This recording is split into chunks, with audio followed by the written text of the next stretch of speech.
Hello everyone, নতুন একটা ব্লগে তোমাদের সবাইকে আবারও স্বাগত। তো আজকে ছিল বাড়িতে বুড়ো রান্না, তো যেহেতু রান্নার পুজো, তাই সমস্ত রকমের রান্না পুজোর আইটেম বাবা বাজার থেকে কিনে এনেছে। আর এখানে নারকেল কোড়া প্রায় কমপ্লিট হয়ে গেছে ততক্ষণে। আর তখন বিকাল প্রায় 4:45টার মতো বাজে। মা একে একে ওইদিকে কাটাকুটি করছে, আর আমি এদিকে নুন হলুদ মাখিয়ে প্রত্যেকটা সবজি একে একে রেডি করে রাখছি ভাজার জন্য। তো আমাদের যেহেতু নিয়ম আগে ওলটা ভাজতে হয়, তারপরে বাকি সবজিগুলো ভাজা হয়, তো সেহেতু আগে ওলটা কড়াতে ছেড়ে দিয়েছি। ওলটা অলরেডি ভাজা শুরু হয়ে গেছে, আর তারপরে একে একে 11 রকমের সবজি ভাজতে শুরু করবো একটা পরপর করে। তো তোমরা কিন্তু অবশ্যই জানিও তোমাদের বাড়িতে কত রকমের সবজি ভাজা হয়, আর তোমাদের কি রান্না পুজো হয়, ইচ্ছা রান্না না বুড়ো রান্না।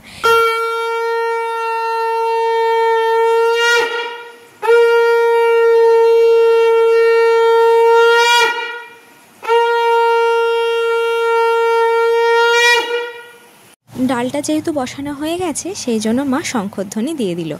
আর এখানে দেখো ডালটা প্রায় সেদ্ধ মতো হয়ে যাচ্ছে। আর আর এই রান্না পুজোর ডালটা খেতে জাস্ট অসাধারণ লাগে, কিন্তু আমি অতটা পছন্দ করি না, কারণ আমার মিষ্টি জিনিস খুব একটা ভালো লাগে না। তো এখানে দেখো অর্ধেক ভাজা প্রায় আমি কমপ্লিট করে নিয়েছি, এখনও অর্ধেক ভাজা বাকি। ভাজাগুলো তখন প্রায় মোটামুটি কমপ্লিট হয়ে গেছে, 11 রকমের ভাজা। এবার শুধু এই ওলের বড়াটা করতে হবে। এই ওলটাকে ভালো করে সেদ্ধ করে নিয়ে এই ওল মাখা ভালো করে চটকে মেখে নিয়ে তার মধ্যে আটা, নুন, চিনি পরিমাণ মতো দিয়ে ওলটাকে ভালো করে একদম মেখে নিয়ে তারপরে একে একে এখানে ওলের বড়াটা আমরা ভেজে নেব। ওলের বড়াগুলো ভাজা হয়ে গেছে, সেগুলোকে সাইড করে এবার ডালটা বসিয়ে দিয়েছি। আগে ফোড়ন দিয়ে দিয়েছিলাম, এবার ফোড়নে দিয়েছিলাম তেজপাতা, শুকনো লঙ্কা, 5 ফোড়ন। তারপরে সেদ্ধ করা ডালটা ঢেলে ওর মধ্যে নুন, হলুদ, চিনিটা একটু বেশি লাগে, কারণ যেহেতু মিষ্টি হয়। তোমরা চিনিও দিতে পারো, আবার গুঁড়ো দিতে পারো, তোমাদের যেটা যা নিয়ম আর কি, তোমরা সেই মতো দিতে পারো। তারপরে এখানে আমরা কুড়োনো যে নারকেলটা সেটা অ্যাড করে দিয়েছি, দিয়ে ভালো করে এবার ডালটার সঙ্গে মিশিয়ে নিচ্ছি। আর ডালটাকে পুরো একদম হতে দেবো, যতক্ষণ না ডালটা বসা হচ্ছে ততক্ষণ ডালটা এভাবেই হতে থাকবে। আর পারলে তোমরা একটু জলটা কম দিও, কারণ সেদ্ধ ডাল বেশিক্ষণ হতে সময় যাবে না। আর এখানে দেখো আমাদের ডালটা প্রায় কমপ্লিট হয়ে গেছে, এখানে নামানো হয়ে গেছে। তো ঘড়িতে তখন প্রায় বাজে 7টা মতো, কারণ এই ঘড়িটা 10 মিনিট ফাস্ট সেহেতু তখন 7টাই বাজে। তো আর এই যে নারকেলটা ভাজলেই আমাদের মোটামুটি রান্না কমপ্লিট, কারণ আমাদের মাছটা ওবেলা ভেজে রাখতে হয়, এই বেলা একসাথে মাছটা করতে নেই, তাই জন্য। ব্যাস, রান্না কমপ্লিট হয়ে গেছে। এবার আমি বসে পড়েছি একটু এনার্জি ড্রিঙ্ক নিতে। তাই জন্য আমি সেদিনকে নিয়েছিলাম একটা সন্ধেবেলায় আমুল লস্যি, কারণ সেদিনকে সন্ধেবেলা আর কিচ্ছু খাইনি, শুধু এই লস্যিটাই খেয়ে নিয়েছিলাম। তাই এতক্ষণের পর নিজেকে রিফ্রেশ করতে আর এনার্জি আনতে শরীরে, তখন ওই জন্য ঠান্ডা একদম আমুল লস্যি নিয়ে নিয়েছিলাম। যেহেতু বাড়িতে রান্না পুজো উপলক্ষে একটু আলতাও পরে নিয়েছিলাম, মাকেও পরিয়ে দিয়েছিলাম, তো বিকালের দিকে এটা পরে নিয়েছিলাম। আর পায়ে আলতা পরলে বেশ দেখতে ভালো লাগে, তাই একটু ঢং মারছিলাম আর কি। ব্যাস, এবার রাত্রির হয়ে গেছে, একে একে সব ভাজাগুলো সবাইকে সার্ভ করে দিচ্ছি। খাবার প্রায় সার্ভ করা হয়ে গেছে, এবার সবাই মিলে খেয়ে নেওয়ার পালা। আর কালকে দেখা হচ্ছে একটা সুন্দর ব্লগ নিয়ে বিশ্বকর্মা পুজোর।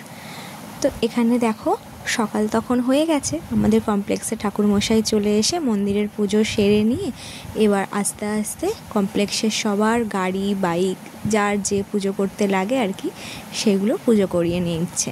আর এই যে ঠাকুরটা দেখছো, এটা হচ্ছে সুনীতদের সাইডের ঠাকুর। তো কি সুন্দর ঠাকুরটাকে দেখতে, আর ভীষণ ভালো হয়েছিল সাজানোটা। তোমরা কি কেউ আজকের দিনে শপিং করতে গেছিলে, বিশ্বকর্মা পুজোর দিনে? যদি যাও কিন্তু অবশ্যই কমেন্ট করে জানিও। সকালে বাড়ির সমস্ত কাজ সেরে নিয়ে আমি চলে এসেছি এই বাড়িতে।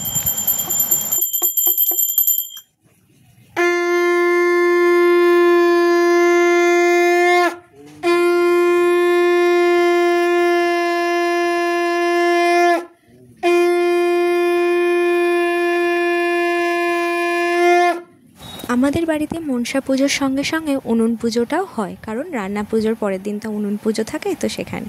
আর এখানে দেখো মা একে একে কলা পাতায় সার্ভ করে দিয়েছে সমস্ত রকমের ভাজা দিয়ে পান্তা ভাত।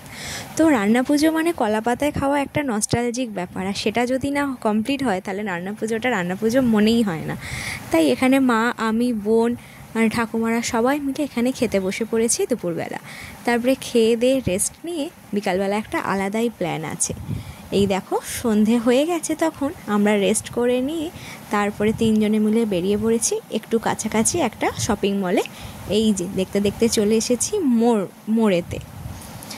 এবার এখান থেকে কিছু টুকিটাকি শপিং করে নিয়ে তারপরে আমরা একটা নতুন রেস্টুরেন্ট আজকে ভিজিট করব, যেটা কিনা একদমই এর পাশে হয়েছে। এই দেখো ইজু, যেটা কিনা মানে নিউ ওপেনিং হয়েছে কিছুদিন আগে।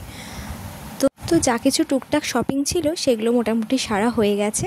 এবার আমরা চলে এসেছি পাশের একদমই একটা ক্যাফেতে, সেটা হচ্ছে ইজু ক্যাফে। তো তোমরা যারা এখানে আসতে চাও তো তাদের জন্য আমি লোকেশানটা শেয়ার করে দিচ্ছি। হাওড়া আমতা রোডেতে কাটলিয়া যে আছে, কাটলিয়াতে যে ক্রিমি বেরি আছে তার পাশেই মোড়, আর তার একদম পাশে দোতলাতে এই ক্যাফেটা হয়েছে।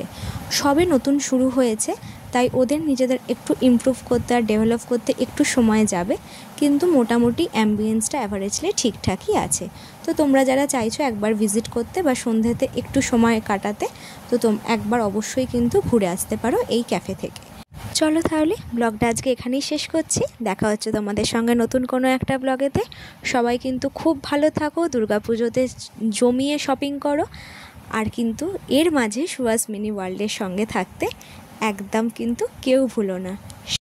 সুস্থ থাকো, সাবধানে থেকো, আর অবশ্যই কিন্তু ভালো থেকো। চলো টাটা।